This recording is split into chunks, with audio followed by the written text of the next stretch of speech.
great opportunity in the NFL. He's certainly done the best what he's been given. However, between the years of 2000, I want to say 14 and 2017, the Lions had a good roster.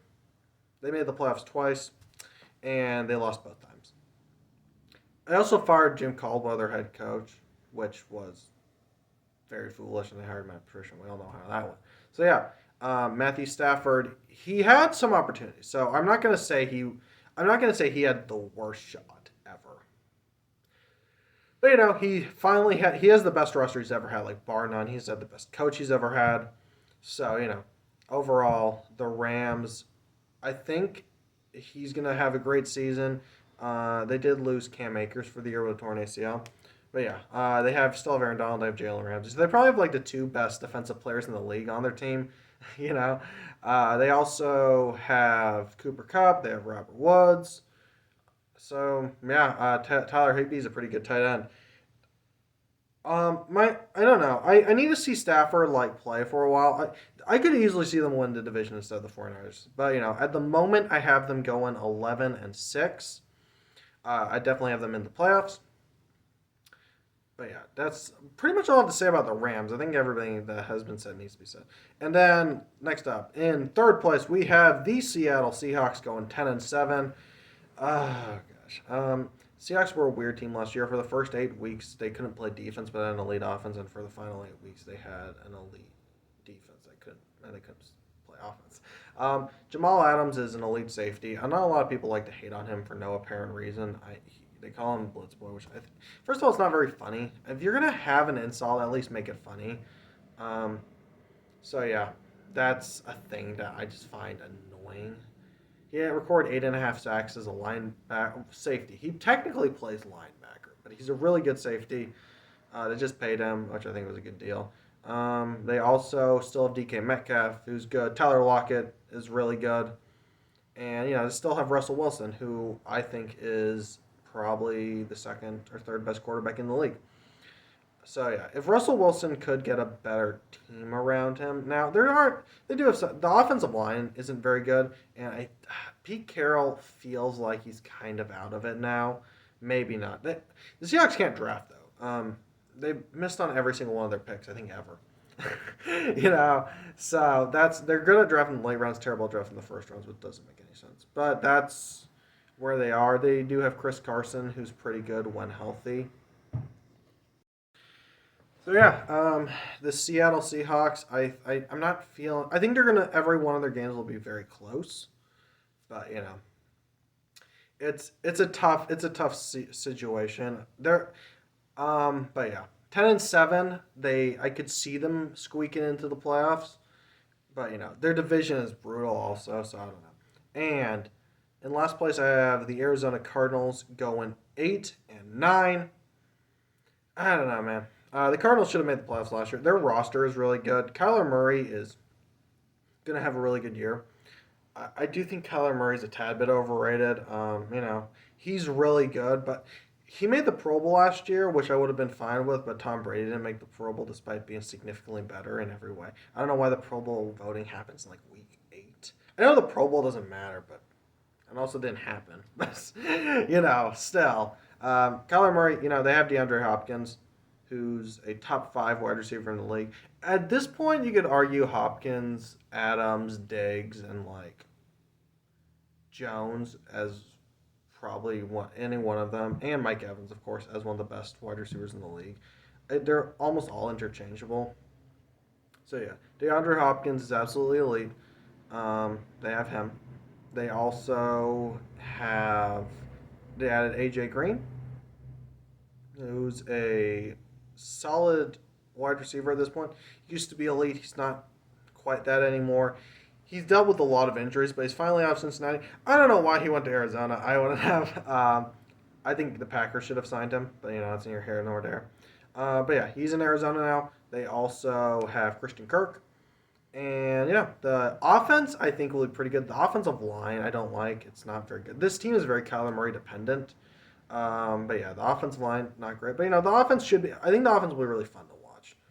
All right. Now, the defense, they added J.J. Watt, who is out of his prime, but, he's still good. Ch- Chandler Jones, who's the most underrated player in the league, has requested a trade, which is terrible for the Cardinals. Simply because, he's one of the best pass rushers in the league. I think he and J.J. Watt would be great together, but, I don't know. I don't know what's going on there. They still. I think Jordan Hicks also requested a trade, which isn't really good for them. They do have their safety Buda Baker, who's quite good. He doesn't get a lot of turnovers, but gets a bunch of tackles. The defense is so. I need to see Isaiah Simmons. If they can figure out how to use him properly, this should be a fairly good defense. But at the same time, Vance Joseph is honestly not that good of a defensive coordinator. I don't know how he ever had a head coaching job. I find it weird. And then Cliff Kingsbury is not a good head coach. He makes some really questionable decisions. He doesn't. I don't know. He's a college coach who wasn't good at that, and now he's in the NFL. I think he'd be a really good offensive coordinator, maybe. But overall, I'm not feeling super confident in the Arizona Cardinals. I have them just below 500, and I think that'll be Cliff Kingsbury's end in Arizona. So, just to recap, I have the San Francisco 49ers going 13-4.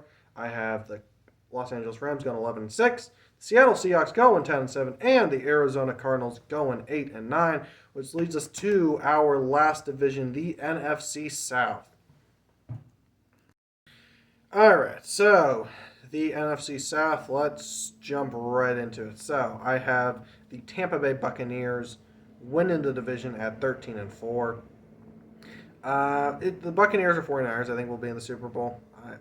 I don't know. It's difficult to say, but I have no reason to believe that the Buccaneers will be worse for any reason. They somehow brought back every single player. It's what I like to call the Tom Brady effect, where it's like Tom Brady has taken a significant pay cut, where he's literally at the point where all he wants to do is win Super Bowls. I mean, that's basically been him in his entire career, but I don't think he cares about money anymore at this point. He just wants Super Bowls. He restructured his deal to basically make it. He had I think 1 year and 25 million remaining. So he restructured it to add like 2 more years onto it, and I think make 9 million a year.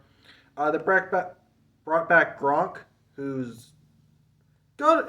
He's not elite anymore, but he's still a great blocking tight end, and he'll make some great catches here and there. Mike Evans is still a top 5 wide receiver. He has been his entire career.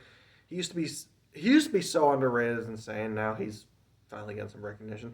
Bringing back Chris Godwin, which is great. They're bringing back Antonio Brown, a person I generally can't stand, but he still has the talent. Brought back a Dominic Sue, which is amazing. They still Devin White is an elite linebacker. I remember saying that in the draft, and he should have been taken sooner. But Tampa Bay got him with a fifth overall pick. I actually think he was almost as good as Nick Bosa, and I don't think the 49ers regret their decision to draft Nick Bosa. But I'm just saying. It's near here or there, I guess. They have Vita Vea, who's pretty good. They also have Carlton Davis, who's actually a pretty good corner.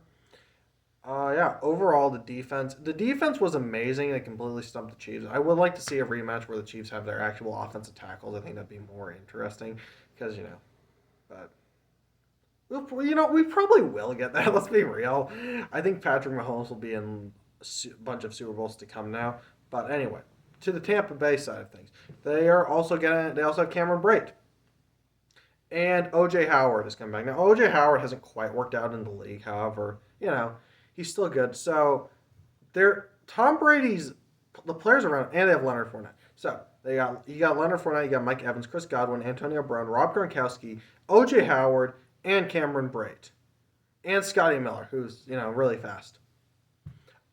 I don't know at this point what else Tampa could want. Maybe the offensive line could be a little bit better. So yeah, they drafted Tristan Wirfs last year, and he turned out to be really good. I don't know. Tampa Bay has, I think, they have a top 3 roster, definitely. So yeah, Tom Brady's still going to be good. Yeah, I don't know if I'm not going to make my playoff predictions yet, but I do have Tampa Bay at least playing in the NFC Championship game.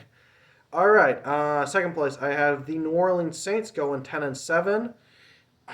I've always had my mixed feelings about Jameis Winston, and I think I don't know. Here's the thing: he played well in preseason, but he also had some serious flaws. He always stares down one wide receiver, and you can't do that in the NFL. You can never be staring down players. You always have to like go. You can always have to go to your second option if necessary. But yeah, I saw a lot of that in the preseason. Then again, maybe it'll be better. I think hopefully he can read a defense now. He couldn't do that in Tampa Bay, and in 5 years as the Buccaneers starter, he could never read a defense, which is a serious problem. And it's on it. I could argue it's a coaching problem, and maybe Bruce Arians just didn't feel like teaching him how to read a defense because you're 5th year in the league. But Jameis Winston, rooting for him. He's matured a lot as a man since being drafted. With every incident that he's had, like in college and all that, and I don't need to go into details. If you want to learn more about them, go feel free to look them up. But yeah, he seems to be a lot more mature. He seems like a great leader, honestly. So I'm really rooting for him. Taysom Hill, you know, he's okay.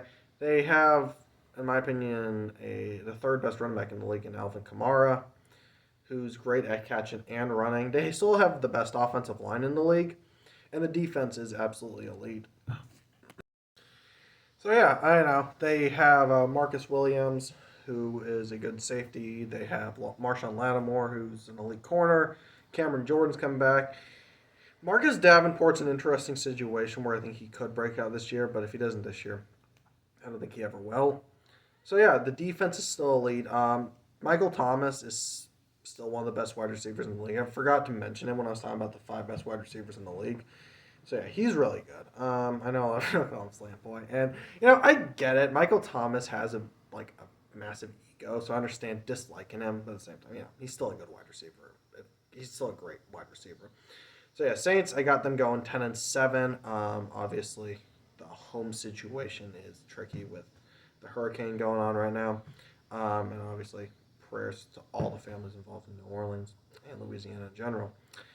But yeah, apparently, I think they're playing most of their games in Jacksonville.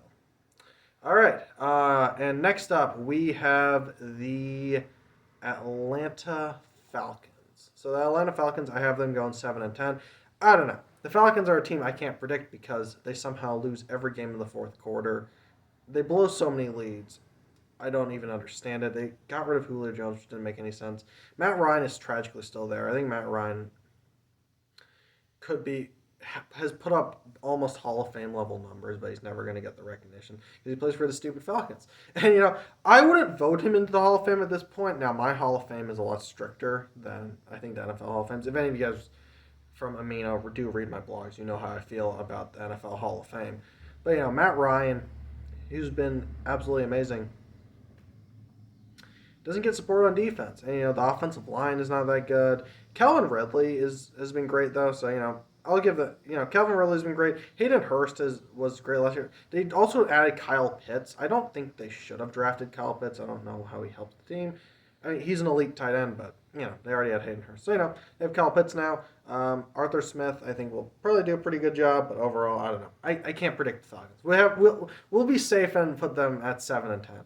And lastly, I have the Carolina Panthers also going 7-10. Let me talk about the offense. Christian McCaffrey is coming back. He's going to be amazing. Robert Anderson's really good. DJ Moore has had the same amount of yards all 3 seasons in the league. And same touchdowns, I believe. So yeah, he's going to be really good. And he has had no consistency at quarterback. They drafted him in 2018. That was the last year Cam Newton was good.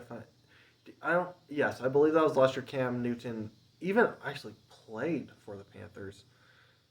So yeah, that was the last year, and then they had 2019. They didn't really have Cam Newton. They had Kyle Allen and everybody else under the sun.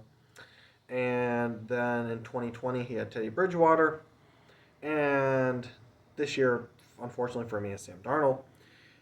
Sam Darnold is not a good quarterback. I don't know what the Panthers saw, like, oh, we need to trade for Sam Darnold. I don't need to see him. I've seen enough to know he's not good.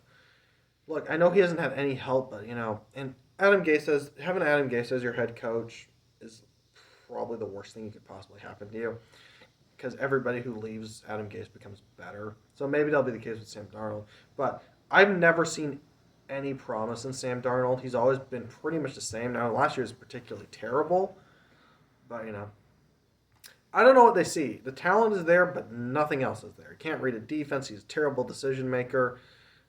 He's always injured. He doesn't have any of like the good traits of a quarterback. But they went out and got him anyway. I don't know why. They're sitting at 8. They could have picked Justin Fields, who at least we don't know what's going to happen with Justin Fields. I think we know what we have with Sam Darnold. So yeah. Not a fan. Now the defense is good.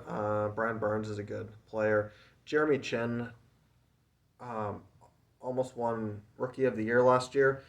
And then they also drafted the corner, JC. I think his name's JC Horn? Yes.